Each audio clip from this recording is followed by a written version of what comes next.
বিশ্বকাপের উন্মাদনার সময়ও পুরো সমাজের মধ্যে কোনো দোকানে, কোনো বাড়িতে, বাড়ির আঙ্গিনায় একটা পতাকাও নেই। এমনকি কোনো দোকানে প্রকাশ্যে খেলা দেখার আয়োজনও করা হয় না, এবং কি প্রজেক্টরও বসানো হয় না। কোনো বিবাহ শাদীর মধ্যে কোনো গান বাজনা হয় না। এটা মানে বলা লাগে না এবং বাধা দেওয়া লাগে না, এমনিতেই কেউ করে না।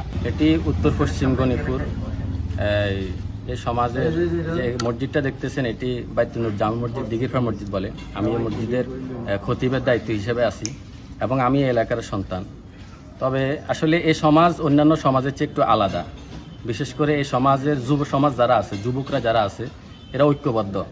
সকল প্রকারের পাপাচার, মাদক এবং চাঁদাবাদের বিরুদ্ধে এরা ঐক্যবদ্ধ। আর বিশেষ করে এই সমাজের আরও আগ থেকে কোনো বিবাহ শাদীর মধ্যে কোনো গান বাজনা হয় না।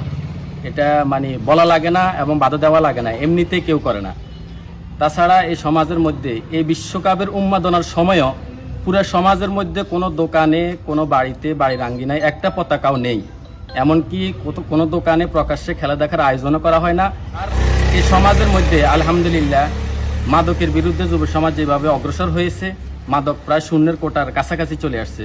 ইনশাল্লাহ এভাবে চলতে থাকলে এই সমাজ সুন্দর একটা সমাজ হবে। তবে এবং আনন্দের বিষয় হলো আজকের আমাদের সমাজের রাস্তায় রাস্তায় কালিমার পতাকা উঠতেছে। যেখানে আর্জেন্টিনা, ব্রাজিলের পতাকা প্রতিটা বাড়িতে বাড়িতে উঠতেছে, সেখানে কালিমার পতাকা উঠতেছে। এটা আসলে আমাদের জন্য খুবই খুশির বিষয়। আমি মনে করি এই সমাজ থেকে, উত্তর পশ্চিম গণিপুরের এই অংশ থেকে অন্যান্য সমাজগুলা, অন্যান্য গ্রামগুলাও শিক্ষা গ্রহণ করার দরকার।